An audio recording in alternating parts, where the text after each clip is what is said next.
ऋषि अष्टावक्र के उपदेश के अनुसार चेतन स्वरूप आत्मा का साक्षात्कार करके राजा जनक अपने पूर्व प्रतीत मोह का स्मरण आश्चर्य के साथ कहते हैं, अब मुझे यह ज्ञान हो गया है कि गुरुवर, मैं अपने सत्य स्वरूप में निराकार, सब उपाधियों से रहित, सदा शांत और विशुद्ध ज्ञान स्वरूप हूँ। इसलिए प्रकृति से, माया भ्रम से दूर हूँ। आज तक मैं मोह जाल की मिथ्या विडंबना में फंसा हुआ था, अब मैं उससे मुक्त अनुभव करता हूँ। जैसे मैं एक देह को प्रभावित करता हूँ, उसे चैतन्यता प्रदान करता हूँ, उसी प्रकार समस्त जगत को प्रकाशित करके गतिशील बनाता हूँ। देह जैसे स्वयं जड़ है, वैसे ही जगत भी जड़ है। देह से माया ममता का बंधन टूटा तो समस्त जगत से नाता टूट गया। यदि ये देह मेरा है तो सारा संसार मेरा है, नहीं तो कोई भी अपना नहीं है। आत्मा तो इन दोनों से अलग है। अस्ति है, भाति, मान और प्रियम प्रिय, ये तीनों अंश ब्रह्मा के हैं और सारे जगत में व्याप्त हैं। नाम और रूप, ये दो अंश जड़ जगत के हैं। नाम और रूप विनाशी हैं, क्योंकि कभी एक हालत में नहीं रहते। यह जगत अस्ति, भाति और प्रिय अंशों के कारण ही सत्यवत प्रतीत होता है। इसीलिए जनक जी कहते हैं कि यह दृश्य जगत मेरे देह बंधन की कल्पना का अंग है। मैं आत्म तत्व, माया और उसके कार्य से परे ज्ञान स्वरूप हूँ। लिंग शरीर और कारण शरीर सहित संपूर्ण विश्व और आत्मा से पृथक अपनी सत्ता को मिथ्या मानकर अब मैं देह और जगत की ममता त्याग कर अपने ही अंत ज्ञान से परमात्मा का दर्शन करूंगा। आत्मज्ञान अतिरिक्त आत्मा के अवलोकन का और कोई भी उपाय नहीं है। जिस प्रकार जल प्रवाह में उठी तरंगें, बुलबुले और झाग आदि जल से भिन्न नहीं हैं, उसी प्रकार विश्व आत्मा से ही अद्भुत सभी प्राणियों के देह विश्व आत्मा से भिन्न नहीं है। त्रिगुणात्मक जगत आत्मा का ही अंग है, आत्मा से भिन्न कुछ भी नहीं है। जिस प्रकार वस्त्र अपने उपादान कारण सूत्र से भिन्न प्रतीत होता है, किंतु होता सूत्र मात्र ही है, उसी तरह अज्ञान दृष्टि के कारण जगत ब्रह्मा से भिन्न प्रतीत होता है, परंतु तत्वतः संपूर्ण जगत विश्व आत्मा रूप ही है। जैसे वस्त्र में सूत्र व्याप्त है, उसी प्रकार जगत में ब्रह्मा व्याप्त है।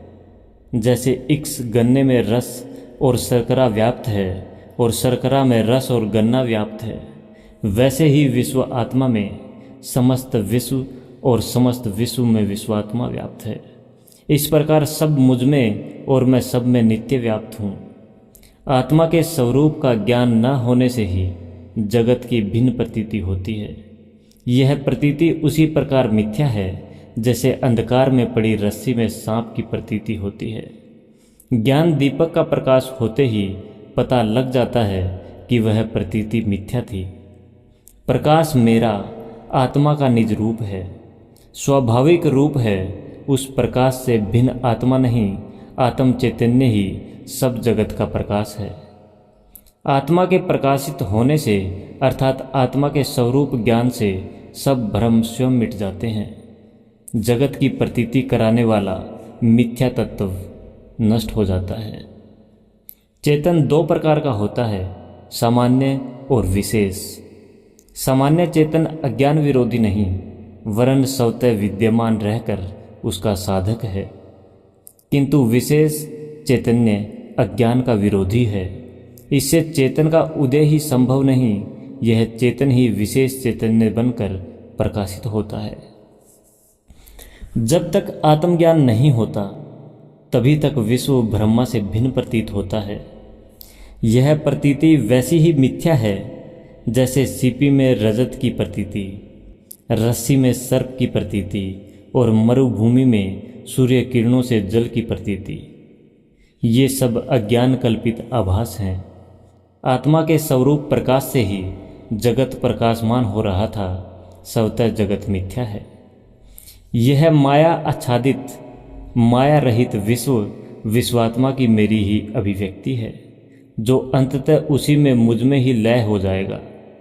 उसी प्रकार जैसे मिट्टी का घड़ा मिट्टी में, लहर नदी में और स्वर्णाभूषण स्वर्ण में लय हो जाते हैं। ब्रह्मा, मैं संपूर्ण जगत का कारण हूँ और अविनाशी हूँ, इसलिए मैं अपने सत्य स्वरूप को नमस्कार करता हूँ। प्रलय काल में विराट ब्रह्मांड से लेकर एक तिनके तक सबका नाश हो जाता है, किंतु ब्रह्मा का मेरा नाश नहीं होता। ब्रह्मा की सत्ता पारमार्थिक है और जगत की प्रातिभाषिक। ब्रह्मा तीनों कालों में नित्य है और जगत तीनों कालों में अनित्य। जगत ब्रह्मा का विवृत है, उसी से जगत के नाश होने पर भी ब्रह्मा ज्यों का त्यों एक रस रहता है। वही ऐसा पारमार्थिक स्वरूप है। मैं अपने सत्य शुद्ध स्वरूप को नमस्कार करता हूँ। नाना प्रकार के रूपों में निवास करने के उपरांत मैं अपने सत्य स्वरूप में एक रूप ही हूँ। उस एक रूप में मैं समस्त विश्व में व्याप्त हूँ, न कहीं जाता हूँ न आता हूँ। मैं अपने सत्य स्वरूप को नमस्कार करता हूँ। ब्रह्मा रूप में मैं शरीर में रहकर भी शरीर से स्पर्श नहीं करता, असंग ही रहता हूँ। समस्त विश्व को धारण करते हुए भी मैं अपने सत्य स्वरूप में जगत में लीन नहीं होता। मेरी यह माया आश्चर्यजनक है किंतु सत्य है। चुंबक पत्थर स्वयं तो क्रिया रहित है, किंतु लोहे से चेष्टा कराता है। उसकी विलक्षण शक्ति से समान आत्मा में भी विलक्षण शक्ति है। वह स्वयं क्रिया रहित है, किंतु शरीर, इंद्रियां आदि सभी अपने अपने काम करते हैं। अग्नि अलग रहकर भी जमे हुए घी को पिघला देती है, वैसे ही आत्मा असंग रहकर भी सारे जगत को क्रियावान कर देते हैं। अपने सत्य स्वरूप को नमस्कार करता हूँ। परमार्थ दृष्टि से देखो तो मैं किसी से संलग्न नहीं हूँ। सांसारिक दृष्टि मेरा मन जिसे अपना समझता है, वाणी जिसे अपना कहती है, वह सब मन वाणी का ही भ्रम है। सत्य यही है कि मेरा किसी पदार्थ से कोई लगाव नहीं। ज्ञान, ज्ञेय तथा ज्ञाता, इस त्रिपुटी से भी मेरा कोई संबंध नहीं है। अज्ञान वशात ये जो तीनों प्रतीत होते हैं वे अवास्तविक हैं, अज्ञान जनित हैं। अपने सत्य रूप में मैं इस प्रपंच का कोई अंग नहीं हूँ। सबसे होते हुए भी उनसे अलग निर्विकार रूप ही मेरा सत्य स्वरूप है। सुख दुख की प्रतीति आत्मा है, यह द्वैत मानने से होती है। द्वैत भाव के कारण जो दुख होता है उसका कोई उपाय नहीं। दृश्यमान यह जगत मिथ्या है, आत्मा ही सत्य है, निराकार है, चिद्मात्र और अद्वितीय है। जब ज्ञान बोध हो जाएगा तो उसी से दुख का निवारण होगा, अन्यथा नहीं। मैं ज्ञान रूप हूँ, चैतन्य रूप हूँ। अहंकार आदि प्रपंच को मैंने उपाधि स्वरूप मान लिया है। वस्तुतः यह मिथ्या ज्ञान है। मेरी निर्विकल्प नित्य एक रस स्थिति ही सत्य है। यह ज्ञानपूर्वक अनुभव होने के बाद ही हवेत ज्ञानजन्य दुख का निवारण होगा। गहन विचार दृष्टि से देखा जाए तो सच्चा बोध तो यही है कि आत्मा का न तो बंधन है और न मोक्ष, क्योंकि आत्मा तो स्वभाव से ही नित्य और चिद स्वरूप है। यह विश्वास कि विश्व मुझ में स्थित नहीं है, मैं इन सब से अलग निर्लिप्त स्थित है, एक निराधार भ्रांति है, यह भी हूँ। शरीर सहित जो संपूर्ण जगत दृश्यमान प्रतीत होता है वह कुछ नहीं है, सब केवल ब्रह्मा रूप है।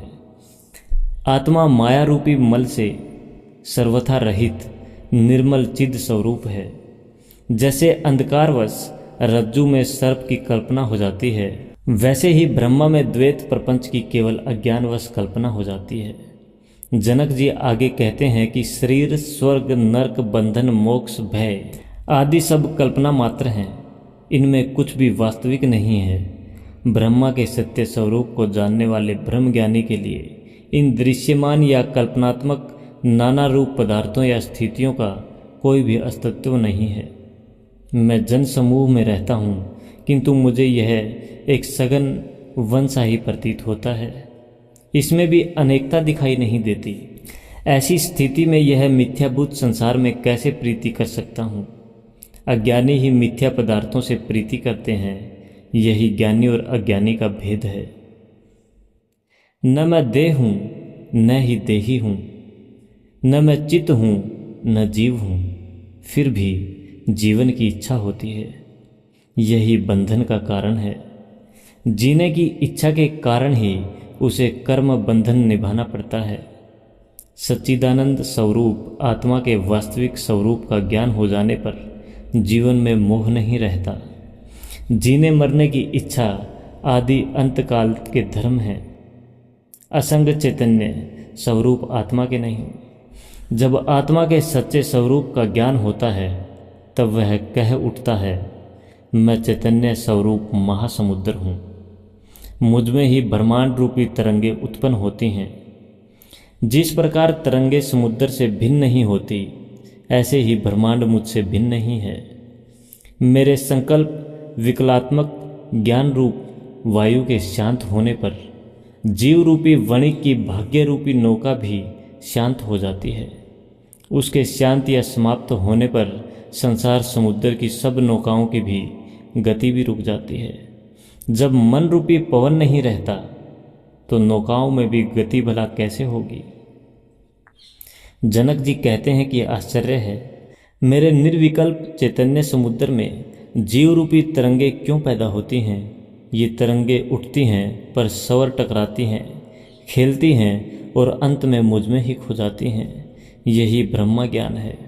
शरीरस्थ आत्मा की भी न उत्पत्ति होती है और न नाश होता है। ज्ञानवान को बोधितानुवृत्ति के कारण जगत की प्रतीति भी होती है, तब भी उसकी कोई हानि नहीं।